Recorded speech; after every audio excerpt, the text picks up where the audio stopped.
Now, The Hunt Palmer Show. Yes! I feel like I've been waiting for this my entire life. You're listening to The Hunt Palmer Show on 104.5 ESPN Baton Rouge. Jolly good fun. Jolly good. Locking down the middle of the day. America's favorite daytime fun show. Live from the Mercedes-Benz of Baton Rouge studio. This is Hunt Palmer.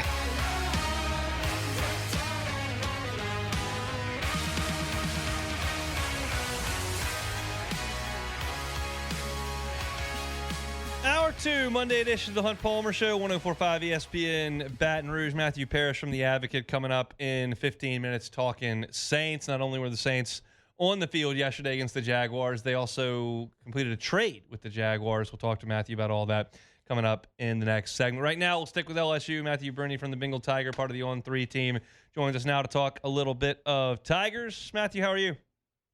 What's up, Hunt? I'm doing great. Just, getting closer to football season.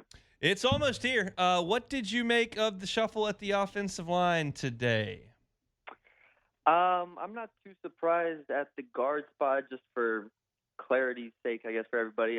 They moved Paul Mabanga in at guard in place of DJ Chester. That's been a battle that we've been watching on LSU's offensive line since the start of fall camp. DJ Chester obviously started at center last year, had his growing pains, and then this year looked like he was going to start at guard, which he still could, but they've put in Paul Mabanga for stretches throughout fall camp, and that seems like it's continuing to be a battle.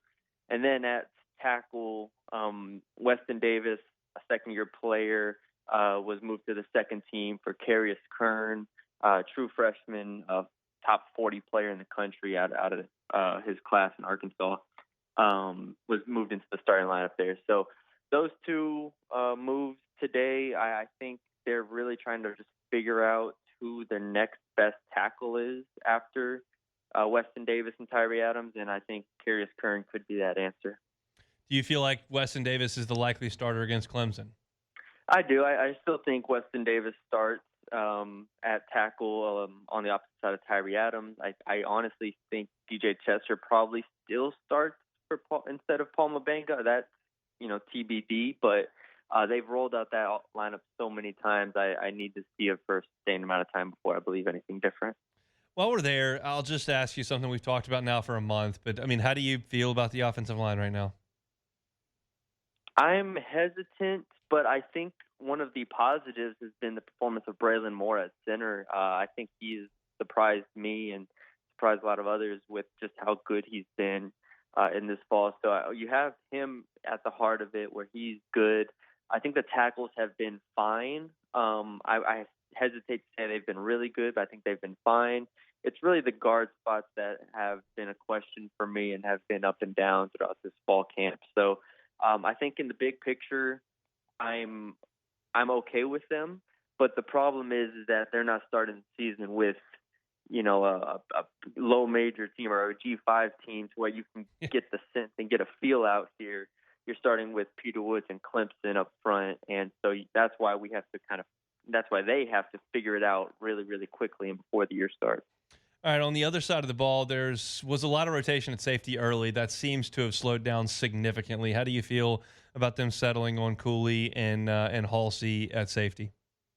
Yeah, it's this is what we were all expecting. This is what we were hoping for when they brought those two in. Those are two extremely high-level players at their previous stops, and I have seen nothing to believe that they're not going to be very, very good players for LSU this year. Halsey against the run, Cooley as just a playmaker in the back end, and then you get even to the two deep there where you have Javian Toviano and Deshaun Spears who can make plays as well. It's allowed them to move Jordan Gilbert down the depth chart and move him into the star position to be a backup to Harold Perkins. So overall, I think it's best case scenario, exactly what we wanted going into the fall to see, and I've been pleased. How do you feel about Gilbert moving down? I think it's kind of necessary just because they don't really have a backup star. Now, we talked and we've seen CJ Jim Coyley, we've seen Charles Ross. Those are two freshmen, true freshmen in that room that have gotten playing time in the fall and throughout the spring. But ultimately, Jordan Gilbert is an older player. He's a veteran. He's someone that, they hope still can maybe be in the two deep somewhere. So this is the only place where I think he can even be in the two deep. I think he has some coverage ability. I think he has some tackling ability when he's healthy, and that's the hope. I will say that if Harold Perkins ever does not play a game or a set of downs or something, instead of Jordan Gilbert, I would much rather them just put in a true nickel or put a fifth defensive back on the field. To that point, P.J. Woodland got some run with the ones and has gotten some run with the ones over the last couple of weeks. Does that surprise you a little bit?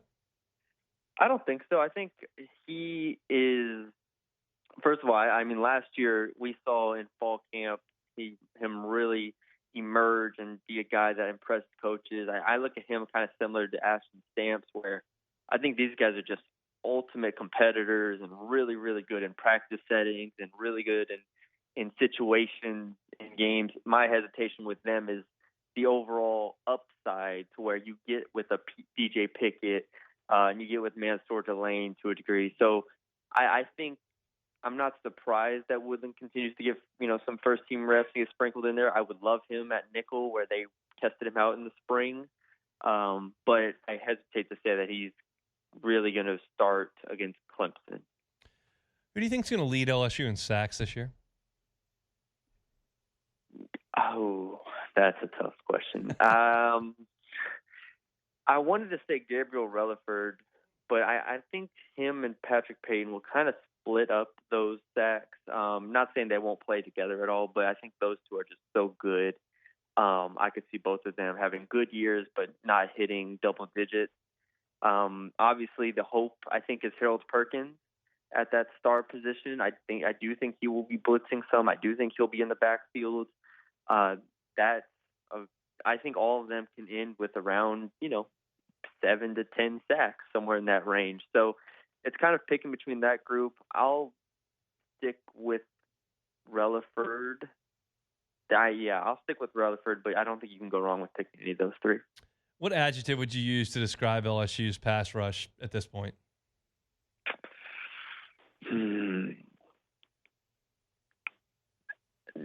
Daunting. We'll go with that. I think that they have real upside to be one of the better pass rushing units in the SEC. Patrick Payton, Gabriel Relaford, Harold Perkins, Bernard Gooden on the interior, Don McKinley on the interior. I think that group just has, and honestly, Jack Pyburn, I don't think he is a high-level pass rusher. I think he's awesome against the run, but even he's been in the backfield at times in fall camp. So I do think they have a really, really impressive pass rush, and it will take some pressure off of a guy like Whit Weeks and some of the others to have to make plays. Are you at all concerned that Whit Weeks didn't practice Friday and didn't practice today? No, I'm not, because I think if there's a game going on, he is such a competitor that I think he's going to go out there, and it doesn't matter what is potentially hampering him. I think he's just going to go out there and make plays.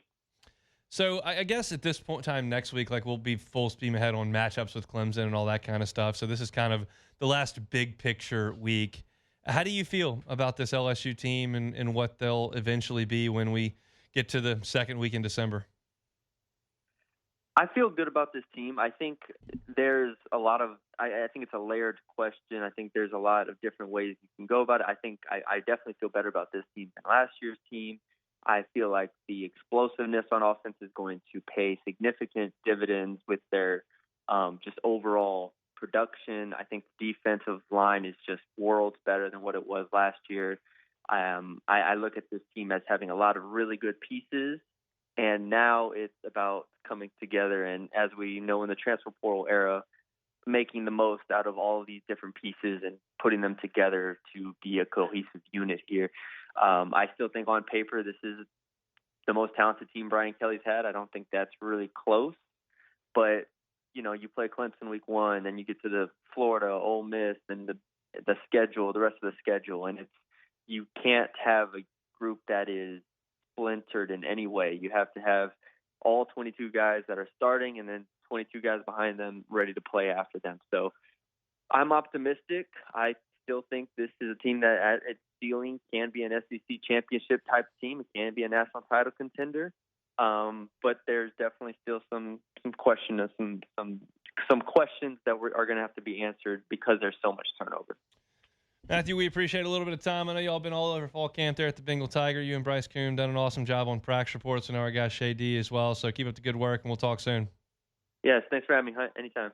Matthew Brune, part of the Bengal Tiger team on 3 over at practice every single day, and wanted to kind of get his thoughts. Y'all heard mine in the first hour, wanted his as well. And we're kind of in lockstep with a lot of that stuff. He is reading a little bit less into the offensive line shakeup than I was today, and I think that's completely fair.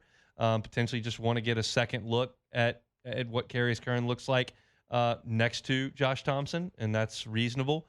I just feel like having not seen that all fall, it felt significant to me. So we'll see how that shakes out. We'll get the chance to look at him tomorrow with the pads on, very likely, and we'll let you know. LouisianaSports.net, and we'll certainly have a thought on it here as well. We're getting close. If you want a thought on the Clemson side of things, I talked in the first hour, second segment of the show with Mark Whiteman, sports director of WYMFF News 4 in Greenville. So you can go check that out at Hunt on LSU for a look on the latest with Clemson. But we'll shift gears to the New Orleans Saints when we come back. Matthew Parrish from The Advocate will come on, talk preseason from yesterday, as well as the trade that went down between the Saints and Jags last night. It's all next. The Hunt Palmer Show. One Bath and Closets. OneBathAndClosets.com is the website. David Vaughn and his team, 30 years redesigning and remodeling bathrooms and closets. If there's something in your home, in your bathroom that's not functioning properly, whether it's the shower, whether it's the tub area, whether it's the sinks, like, you don't need to just call the guy down the street that you can pay with a couple bucks in cash. That's not the best way to go about it. Go with the team that's got 30 years of insurance, that's insured, that's bonded, with the professionals. They got a master plumber on staff, and David can handle whatever it is in your bathroom. They handle building out vanities. They handle tub to shower conversions. They handle renovations of that tub or that shower, and they can be your only call. You don't have to call 4 different contractors to get things done. You call one. David Duvall and his team at One Bath and Closet. It starts with a free consultation. Just sit down with David and see what he can do for you. Pull up the website, look at some of their great pictures, see the reviews from their satisfied clients, and know that that's the team you should trust with your bathroom and closet renovation and remodel. They have 0% financing for up to 18 months if you qualify. It's One Bath and Closets. I highly suggest check out the website, onebathandclosets.com, onebathandclosets.com. You're listening to The Hunt Palmer Show on 104.5 ESPN, Baton Rouge.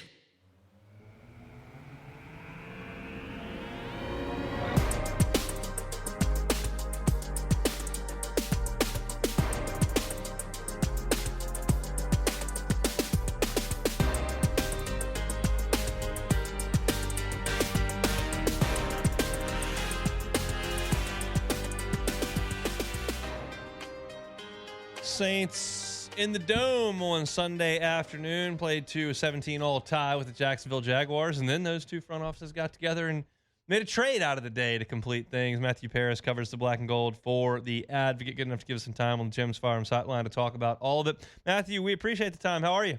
Hey, I'm doing well, thanks. Let's talk about the game first, and then we'll get into the trade. You saw Tyler Shuck with the first-team offense. It was a bad start, but things got a little bit better. What did you make of his first start in game action? Yeah, I thought he was actually, good. You know, the stuff under pressure was not – I mean, it was pretty ugly early. You would have liked to see him lead to, a touchdown like he did the week prior, but just quick decision-making, really nice trust of his receivers and tight ends. That throw to Welsh was particularly impressive. And you just saw the ball kind of firing out there. Like, the thing I'm looking for with Tyler Shuck is just making progress as he's growing more comfortable as camp goes along. And I think there's, no question that he is. I mean, he's growing at a pretty nice rate here of weight. And I think you saw that again, even if it wasn't that home run kind of performance that maybe the first week was. Yeah, I think for the fans that have only gotten an opportunity to watch the game against the Chargers and the game against the Jags, you haven't seen any progression because you didn't see any of training camp. You were there watching training camp. Have you seen some progression from Tyler Shuck? Oh, yeah, definitely. I mean, it was not concerning is not the right word early on, but maybe expected of a typical rookie, where he looked just a tad slow, even more than a tad. He just looked slow compared to Spencer Rattler. It was kind of night and day watching them in terms of just like how the ball was getting out, how these guys are processing their decisions. But of late, it has looked a lot more even. You see Chuck trying to, he understands where the ball needs to go. He makes sound decisions, I think, even if the ball doesn't always get there. And so I do think he's turned a corner, and I think it's a pretty even battle right now. Let's talk about Rattler then. Obviously engineered the game-tying drive and looked good doing so. What did you take from his effort yesterday? Yeah, I think the most encouraging thing was that he was a lot more aggressive than he was the first preseason game. Taking that shot to Tipton, that was the pass interference. I thought was a really good ball. Same thing on the big catch later on. You just wanted to see him play with a little bit more like aggressiveness, and that's something that he said afterward. I think was that was just a priority for him going into the week. Even the joint practice against the Rams, he was under pressure a ton in that practice, but yet he still got the ball out and was trying to make the best decisions he could. So, Rattler is a very confident guy, and I think he plays at his best when he seems into that confidence. And I think you saw that. Yeah. When you consider the practice with the Rams, you consider not having your potential Pro Bowl center out there for a lot of preseason action, no Kamara. How do you feel about the ecosystem these quarterbacks are working in the preseason right now? Yeah, I think it's at least they're both getting the same opportunities. I know Chris Olave and Rashid Shaheed played in this game with Chuck, and they didn't play in the last game with Rattler. But, Rattler and Chuck in the first game still had the same supporting cast. These guys, they're still working with relatively the same group, even if some guys are sitting out. And so, I think that's fine. I think it's fair to both of them.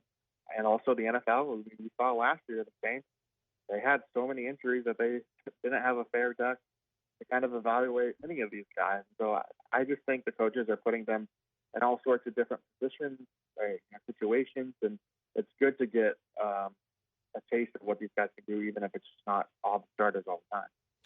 As far as the defense goes, a lot of young guys that have made some impressive plays in the preseason. Who has impressed you the most on the defensive side of the ball as far as the first and second year players? Danny Stutzman has looked the part. I don't think he's going to be starting right away. Pete Werner has had that kind of locked down there, and Mario Davis as well. But I think there is an opportunity where maybe he can come in and spell for some of those guys, maybe create a play. He's looked pretty solid. Jonas Stanker's interception yesterday was really impressive. Again, I just don't know how healthy the field with Julian Blackman and Justin Reeves. But the guy that probably has the most potential to play early is Quincy Riley. But I'm surprised we haven't really seen him with the starters at all, or even in nickel now that Alontae Taylor is there. They just have him being on the outside with the twos, and I'm kind of curious to see if that'll shift. Matthew Paris is our guest, covers the Saints for The Advocate. Saints one more preseason game coming up against Denver, and then they'll have a week off before season opener cranks up. The trade that you saw last night between the Saints and Jacksonville, a little bit of coincidence there with them playing a little bit earlier in the day, but what did you make of it? Yeah, I thought it was a fair thing for both sides. You look at the Jags roster, they had too many offensive linemen. Look at the Saints roster, they had too many defensive linemen. Saunders, I don't think Saunders is a bad player. He just was not a fit in Brandon Staley's scheme. They were having him play backup nose tackle. He's just too small for that position in this sort of system. It's why they, in the first place, as soon as free agency started, they went out and traded for Devon Godshaw. That was one of their first moves of the offseason. So it kind of signified how maybe they viewed him anyway, and then he was just in a backup role. And interior, I think the interior of the defensive line is the most crowded position on this roster. There are still a lot of guys there even after this trade. So it provides some clarity, and they get a backup center that I think they needed after Will Clapp went down with a season-ending foot injury. But it's still a very crowded spot along the interior. Is there anything specific outside of the obvious with the quarterbacks that you would like to see over the next 7 days before they play this preseason game? Oh, yeah. I mean, the obvious being that I would like to see them play against Broncos. Yeah. I don't know if they will. You know, I don't know. I mean, both of these guys they have enough reps now. They have enough weeks of practice where each of these have made their mark. I think two things.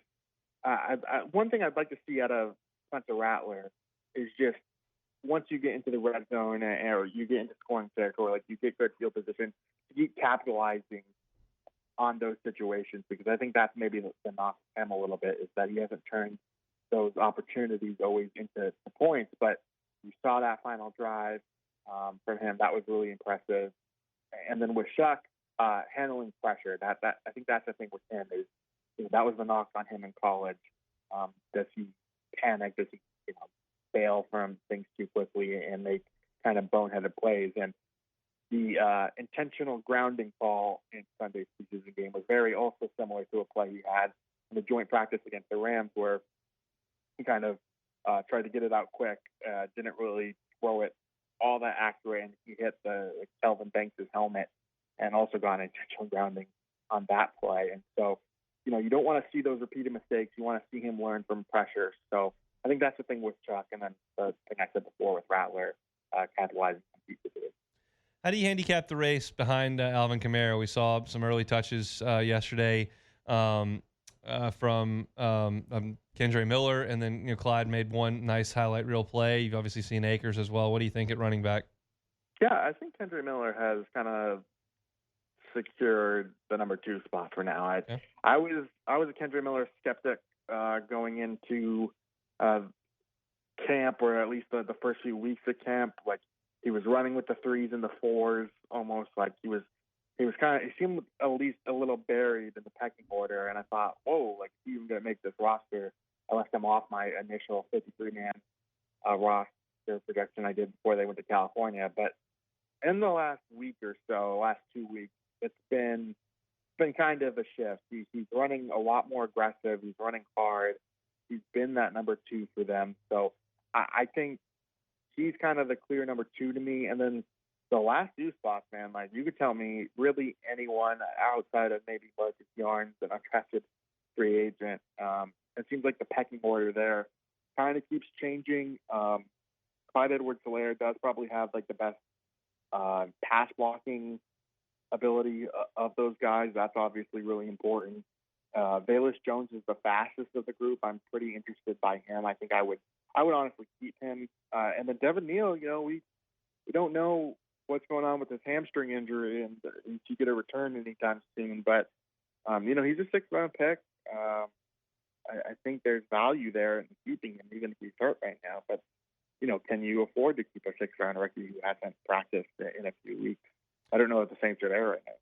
We'll see. Saints and Broncos coming up this weekend. Final preseason tilt before we get things started for good here in 3 weeks. Matthew Parrish covers the team for The Advocate. Appreciate you joining us, man.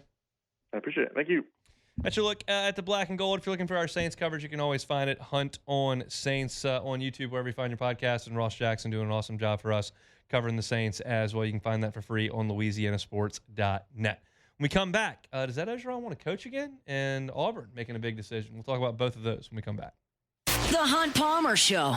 Highland Insurance Group, HighlandIG.com is that website.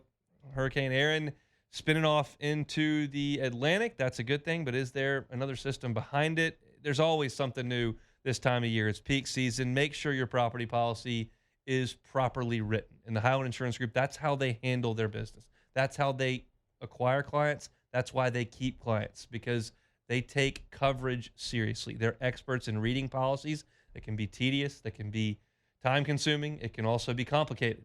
They can handle it at the Highland Insurance Group. So if you just know that you got the premium that was the cheapest at the time of renewal, but you're not really sure what that policy says, contact Jonathan Carver and his team and let them audit that policy for free. They know what they're looking for. They know where the stop gaps are. They can handle making sure your policy is properly written. And that's the most important thing when a storm rolls through. It's the Highland Insurance Group. Highly invite you to check them out online at highlandig.com. They're in Baton Rouge, can help you out statewide in Louisiana. It's the Highland Insurance Group, highlandig.com. This is the Hunt Palmer Show on 104.5 ESPN, Baton Rouge.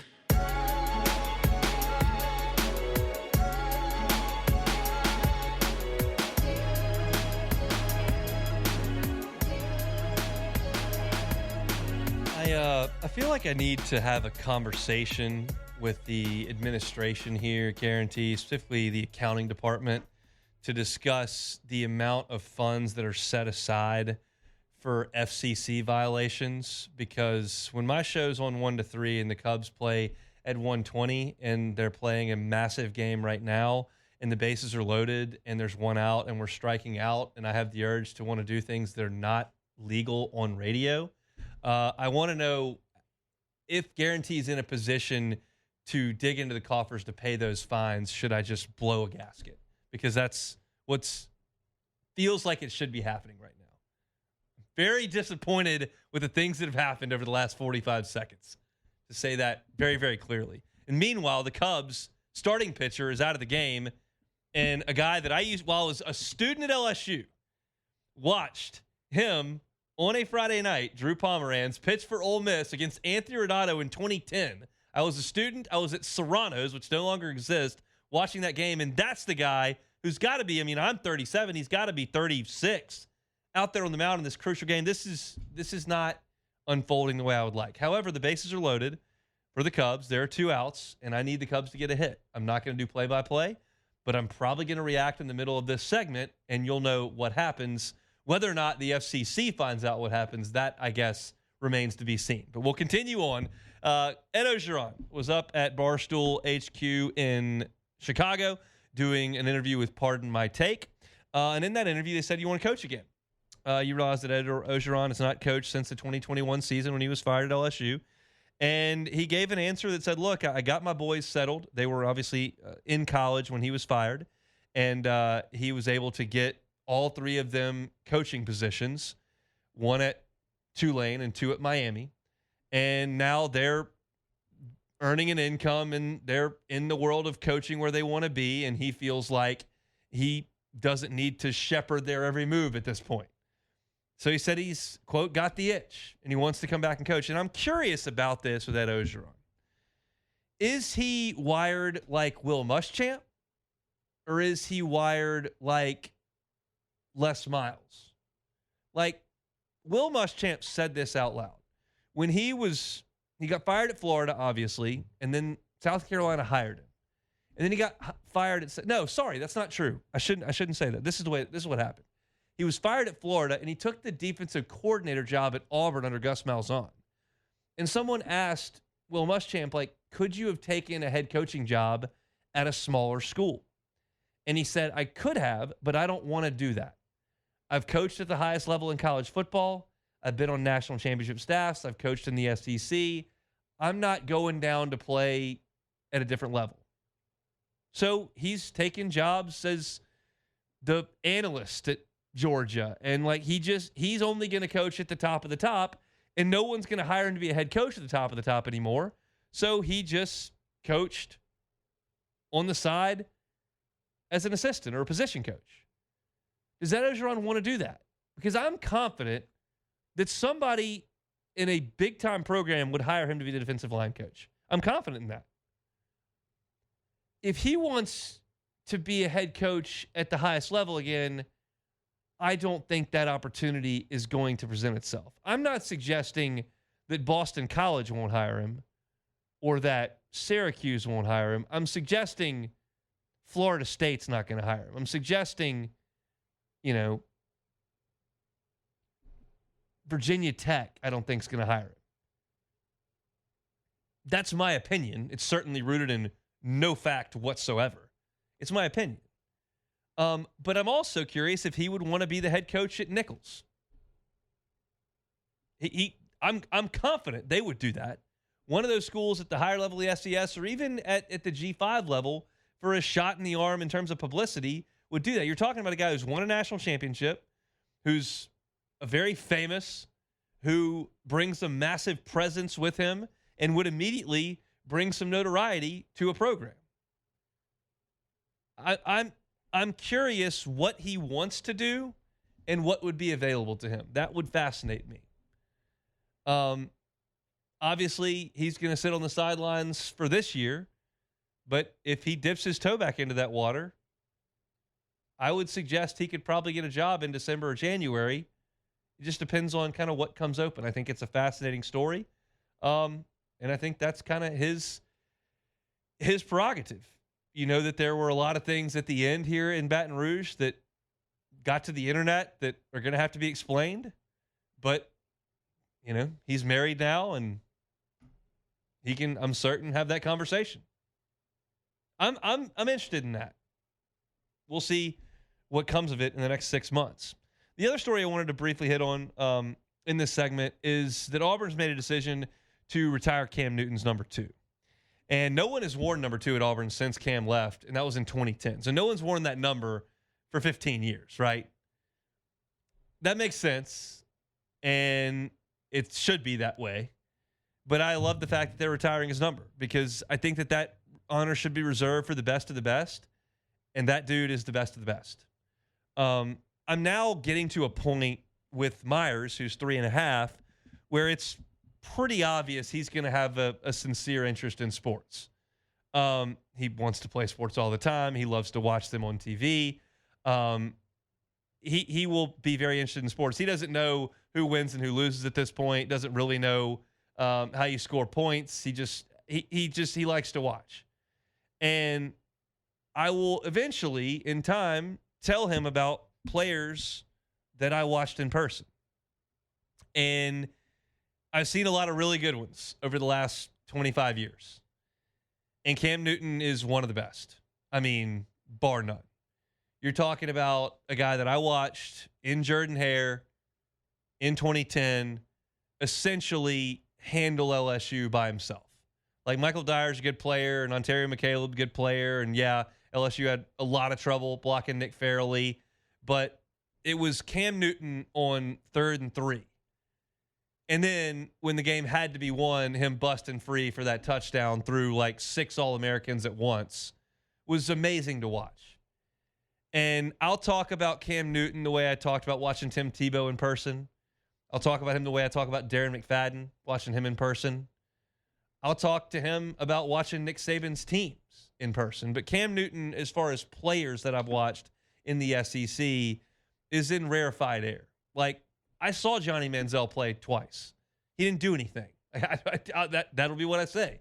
He was a really exciting player. He deserved the Heisman Trophy. What he did that year in College Station was amazing, and I think the perfect, stars aligning for those 2 tackles with Yokel. I think Matthews was the other tackle, and then they had Mike Evans, obviously, and Swope was on that team, and it was just a really good A&M team. And then they were doing that fast tempo with Sumlin, but Manziel was the perfect pilot for that, and he was awesome, except when I was watching him in person.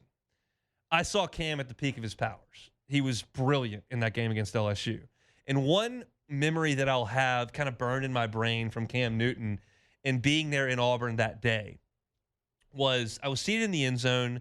Auburn wins the game. We leave. I'm in college. That's my 4th year in school. And we went to Sky Bar, which is the big bar in Auburn. It's like 4 bars in one. It's like outdoor area in the front, and then there's like a band area, and then if you go to the back, it's like a club. So it was this huge bar like everybody in Auburn went to, and I was there, and we were in the front part of it, which was like this open air part. And it was packed, and it was loud, and Auburn had just won a game against LSU, and it was celebratory, and we're drowning our sorrows a little bit in there, but it was an enjoyable environment to be in. And SportsCenter was on. And SportsCenter came on, and they turned on, and they got to the Auburn LSU highlight. And the band stopped playing. And they played the sound over the loudspeaker of the highlights. And everyone was cheering and yelling, and they were saying War Eagle. And then they got to the interview with Cam at the end of the highlight package. And the entire bar just went silent. it was eerie to watch an entire bar full of 18 to 23-year-olds stop partying and binge drinking on a Saturday night and turn a crowded bar into a silent place to listen to what this guy had to say. Like, that's how he captivated that Auburn place. And I don't know if they still do it or when they stopped doing it, but that year was a year that that song, All I Do Is Win, Win, Win, no matter what, came out. And Auburn was playing that after every game, which they won every game. And, like, that is another memory that's burned in my brain, him waving that towel and then playing that song afterward. It's just one of those experiences that, like, I hated it in the moment because LSU had lost the game, and, like, that's awful. I drove 5.5 hours to Auburn to watch LSU get beat. But it's one of those moments now that it's 15 years in the rearview mirror, and that I can talk about Cam Newton and the decision to hire to retire his number. And I had that personal experience of having gone and having seen that and being able to tell that story. And I'll tell you that story here as a listener, but I'll also tell my kids that story about how I watched Cam Newton play. And it was that good to watch him play in college. And his pro career was up and down. The up was really up his MVP year when they went to the Super Bowl. He was awesome that year. But in college, that 1 year, to drag that team to the title and to beat Oregon, he was as incredible a presence on the field as I've seen. And Burrow is absolutely in that. When you talk about LSU guys, and Jaden had a brilliant Heisman year. But if I'm talking about other guys that I've seen in person, I would go to Cam Newton and to Tebow and to McFadden, and those are the three guys that I saw. I saw Tebow in person, I guess, 4 times. I saw McFadden in person in 5, 6, and 7. So 3 times I saw him in person. 2 of those in Tiger Stadium, 1 on the road. And then Tebow I saw all 4 years. I was there my freshman year in 06 when LSU got beat. Then in 07, the crazy game in Tiger Stadium was incredible. 08, Florida just annihilated LSU. I was there. And then 09 was the concussion game with Tebow where I was here as well. So I got to see him 4 times. But Cam was in that category. And, like, I hated his team when they were playing, and I was pulling for Oregon in that national title game. But, you know, the sting wears off 15 years later. It was something to watch him play. And Auburn's made the decision to retire that number 2, and for good reason. He's as good a player as ever worn that uniform. You can talk about him and Bo Jackson. All respect to Pat Sullivan. I think those are the 2 guys that you point to immediately in Auburn history that are as good as it gets. And I never saw Bo play, but I certainly saw Cam, and it was something to see on the Plains on that Saturday afternoon. All right, we'll take one more timeout, come back, and close it out. Hunt Palmer Show. The Hunt Palmer Show. Genesis of Baton Rouge. GenesisofBatonRouge.com is the website. Every car that's on the lot is online at GenesisofBatonRouge.com. How about America's Best Warranty? Got it right here on the sheet. Powertrain warranty, 10 years, 100,000 miles. That's a pretty sizable deal. How about the new vehicle limited warranty that's bumper to bumper? 5 years, 60,000 miles. Bumper to bumper. That is an industry standard. Then you got your enhanced roadside assistance, 5 years, unlimited miles. You don't want to get stranded on the side of the road. You never will if you're a Genesis driver. Then you've got your complimentary, key word there, we love complimentary, scheduled maintenance, 3 years, 36,000 miles. They can come get it for you. It's valet. They will get your car, bring it in, handle your maintenance, bring it right back to you. It's all part of being a Genesis driver. It's a luxury brand at a reasonable price. Get on by and see one of their brand ambassadors. Get behind the wheel of one of their IIHA top safety picks. The entire line is top safety picks. Some of them top safety picks plus. It's Genesis of Baton Rouge. Find the line online at GenesisofBatonRouge.com. You're listening to The Hunt Palmer Show on 104.5 ESPN, Baton Rouge.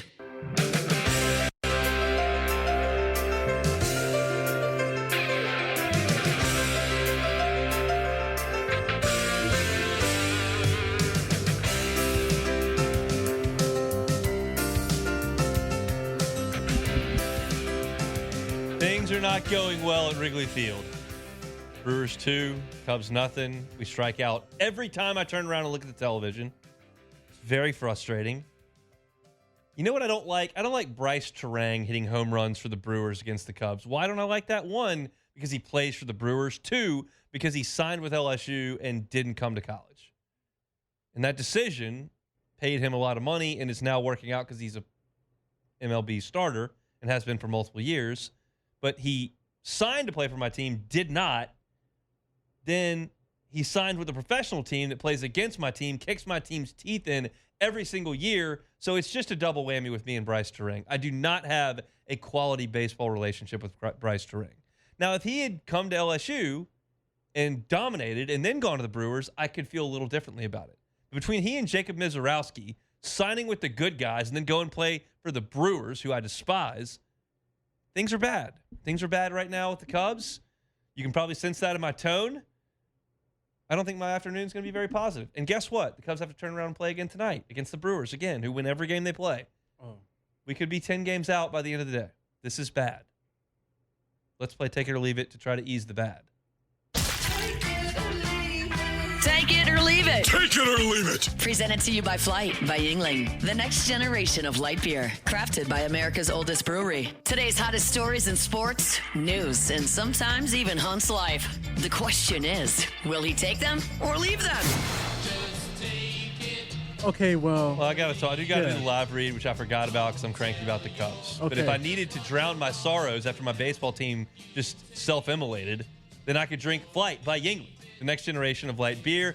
Everything you need from a light beer, 95 calories, 2.6 carbs, and that delicious beer flavor. Yingling, of course, the oldest brewery in America, still family-owned and operated to this day up there in PA. It's delicious beer built for these Louisiana summers. No matter what you're doing, on the golf course, tailgating, on the grill, by the pool, at the beach, whatever the case may be, Flight by Yingling, the next generation of light beer.